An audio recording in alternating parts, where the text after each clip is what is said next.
তো ব্যবসা বাড়ানো হোক বা নতুন কোনো ব্যবসাকে অ্যাকোয়ার করা হোক বা লোন শোধ করা, এই তিনটে ক্ষেত্রেই কোম্পানি প্রচুর অর্থের প্রয়োজন হয়। যখন সে ব্যাংক থেকে লোনটা নিয়েছে তাকে তো ব্যাংকে টাকাটা দিতে হবে, তাকে ইন্টারেস্ট দিতে হবে। কিন্তু যখন এই টাকাটা সাধারণ মানুষের কাছ থেকে নেওয়া হচ্ছে তখন কিন্তু তাকে আর পরিশোধ দেওয়ার ব্যাপার থাকছে না। হাই ফ্রেন্ডস, আমি সুমন্ত। লাস্ট এপিসোডে আমরা বলেছিলাম বা জেনেছিলাম শেয়ার মার্কেটের দুটি উইপেন, ইনভেস্টমেন্ট এবং ট্রেডিংয়ের মধ্যে কী পার্থক্য থাকে। আজকে আমরা জানবো যে একটা শেয়ারে তো আমি টাকা ইনভেস্ট করছি, আমি একটা শেয়ার পারচেস করছি, সেখান থেকে আমরা কি কি প্রফিটেবিলিটি পেতে পারি। তো প্রফিট নাম্বার 1 সেটা হচ্ছে মূলধন বৃদ্ধি। ধরুন আপনি একটা ইকুইটি শেয়ার কিনলেন যার ভ্যালু 100 টাকা। এবার সময়ের সাথে সাথে কোম্পানি গ্রোথ করছে, কোম্পানি ভ্যালু বাড়ছে, আপনার শেয়ারের ভ্যালু বাড়ছে। মানে আপনি যে 100 টাকায় শেয়ারটা কিনেছিলেন সেটা হয়তো আজকের দিনে 110 টাকা, 120 টাকা, 150 টাকা, 200 টাকা হয়ে গেছে। তার মানে কি আপনার ক্যাপিটাল ইনক্রিজ হয়েছে। এইটা একটা প্রফিটেবিলিটি। সেকেন্ড হচ্ছে ডিভিডেন্ড। আপনি যে কোম্পানির শেয়ারটি কিনেছেন সেই কোম্পানিটি লাভ করছে প্রত্যেক বছর বছর, সেই লাভের একটা অংশ আপনি যেহেতু শেয়ার হোল্ডার মানে কোম্পানির একজন মালিক, আপনাকেও সেই মালিকের লভ্যাংশ দেওয়া হচ্ছে। তো এটা হচ্ছে ডিভিডেন্ড। তো এই দু রকমভাবে আমরা প্রফিট করতে পারি। তো এবার বলি কোম্পানি শেয়ার অ্যালটমেন্ট করে কেন বা শেয়ার ছাড়ে কেন। যদি আমরা এই জিনিসটা খুব ভালোভাবে বুঝতে পারি তাহলে স্টক মার্কেট সম্বন্ধে একটা স্বচ্ছ ধারণা আমাদের কাছে আসবে, যাতে নেক্সট স্টেপগুলো বুঝতে আমাদের খুব সুবিধা হয়। কোম্পানি শেয়ার কেন ছাড়ে এর থেকেও বেশি গুরুত্বপূর্ণ জিনিস হচ্ছে কোম্পানি শেয়ার কখন ছাড়ে। কোম্পানি সাধারণত তিনটে সময় তার শেয়ার বিক্রি করে। এক, যখন তার ব্যবসা এক্সপ্যান্ড করতে হবে মানে বাড়াতে হবে। দুই, যখন কোনো একটা কোম্পানি অন্য একটা কোম্পানিকে কিনবে বা অন্য কোনো একটা প্রজেক্ট কিনবে বা অন্য কোনো প্রজেক্টে ইনভেস্ট করবে সেই সময় শেয়ার মার্কেটে ছাড়া হয়। এবং 3 নম্বর, যখন কোনো কোম্পানি তার ধার রয়েছে সেই ধারটাকে শোধ করবে, সেই পরিশোধ করার জন্য মার্কেট থেকে টাকা তোলা হয় বা শেয়ার বিক্রি করা হয়।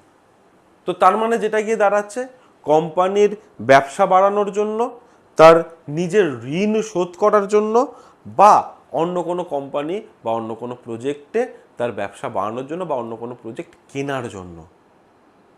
তো এই কারণগুলোর জন্য কোম্পানি শেয়ার অ্যালোকেশন করে বা শেয়ার ছাড়ে বা শেয়ার বিক্রি করে।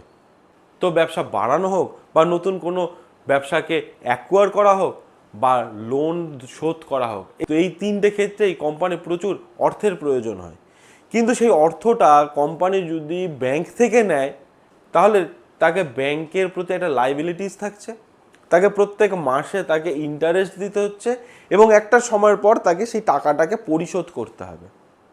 এবার দেখা গেল একটা নতুন প্ল্যান্ট নেওয়া হয়েছে যেখান থেকে প্রফিটেবিলিটি আসছে না, কিন্তু যখন সে ব্যাংক থেকে লোনটা নিয়েছে তাকে তো ব্যাংকে টাকাটা দিতে হবে, তাকে ইন্টারেস্ট দিতে হবে, তাকে একটা সময়ের পর গিয়ে সেই টাকাটা পরিশোধ করতে হবে।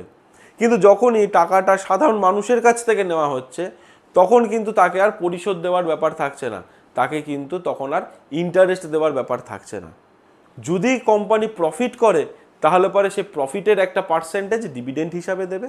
যদি কোম্পানি ভালো পারফরমেন্স করে তাহলে পরে তার ক্যাপিটাল বাড়বে, মানে শেয়ারের দাম বাড়বে এবং তার সাথে সাথে যে ইনভেস্ট করেছে সেই শেয়ার হোল্ডারের শেয়ারের দাম বাড়ার সাথে সাথে তার প্রফিটেবিলিটি বাড়বে।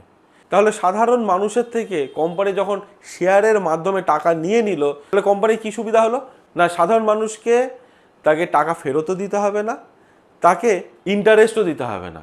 যদি প্রফিট হয় তো প্রফিটেবিলিটি পাবে, যদি ভালো পারফরমেন্স হয় তাহলে শেয়ারের প্রাইস বাড়বে যাতে করে যে ইনভেস্ট করেছে তার প্রফিটেবিলিটি হবে। যদি লস হয় সেক্ষেত্রে তাকে না টাকা ফেরত দিতে হবে না ইন্টারেস্ট দিতে হবে, মানে অ্যাকচুয়ালি কোম্পানি কোনো দায়ভার থাকলো না। এবং যদি সেই কোম্পানিটা কখনো বন্ধও হয়ে যায় তাহলেও আপনার যে টাকাটা ছিল বা শেয়ারটা ছিল থেকে আছে হয়ে যাবে, মানে আপনার যে টাকাটা ছিল সেটা উড়ে যাবে, আর কোনো লাইবিলিটিস কোম্পানি নেবে না। কিন্তু এটা যে ব্যাংক হতো তাহলে তো তাকে শোধ করতে হতো। এছাড়াও প্রেফারেন্স শেয়ার বলে একটা শেয়ার আছে যেটা আমরা আগে জানবো, এবং কিছু কিছু ক্ষেত্রে কোম্পানি তাদের এমপ্লয়ীদের উৎসাহ বাড়ানোর জন্য শেয়ার দিয়েও থাকে।